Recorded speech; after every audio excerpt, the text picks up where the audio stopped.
what are some of the things that that you take into consideration outside of budget and things like that? For me, it's about character development, because the characters have to carry the entire narrative.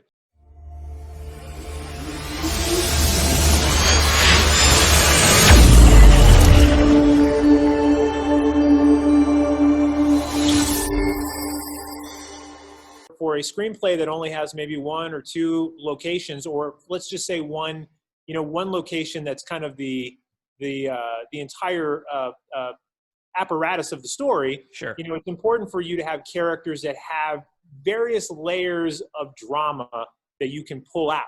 It's not just one type of emotion. There's other things. The other great technique is, if you have more than one person in a box, is to have secrets. Secrets are great. Yeah, so secrets. If you have somebody who, somebody's the murderer and somebody's the innocent person, that creates tension.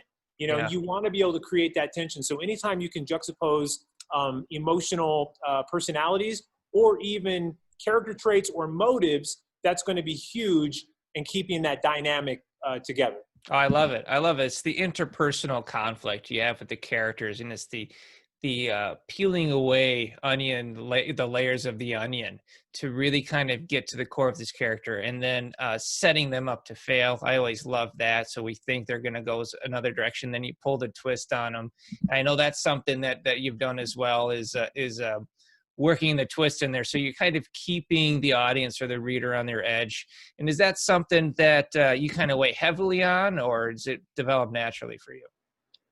I don't know. I'd like to say it's taken me a long time to figure this out.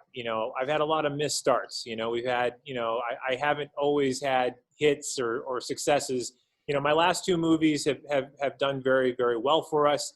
Abigail Haunting was probably by far the most straightforward effort, because I feel like I've done enough of these now to kind of understand what I need to do to get it done. Yeah.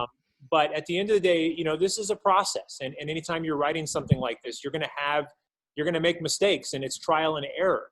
The other thing I've also discovered is that, not every actor can facilitate this small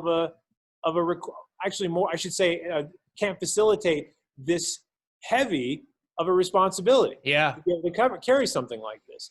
Yeah, that's true. Yeah, they gotta be able to shoulder the whole story. So you have to have an actor that can bring kind of depth to a character.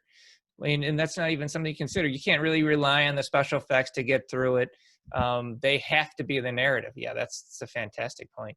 Yeah, with Abigail Haunting, for example, Katie's character, she was involved in something terrible, possibly a murder. And Right. so we wanted to have her conceal that as long as she possibly could, to keep the audience guessing when that was going to come out. In the back of their mind, they may have forgotten about that, because as the plot evolves, it's about a ghost. It's about the creepy ghost trying to, haunt you. But we wanted people in the back of their mind to have that, oh my God, is anybody going to find out the truth? Especially the guy that she's kind of falling for, or he's falling for her. There's that tension, will it ever happen? And I think that's fun. And I try to compress that as long as I can.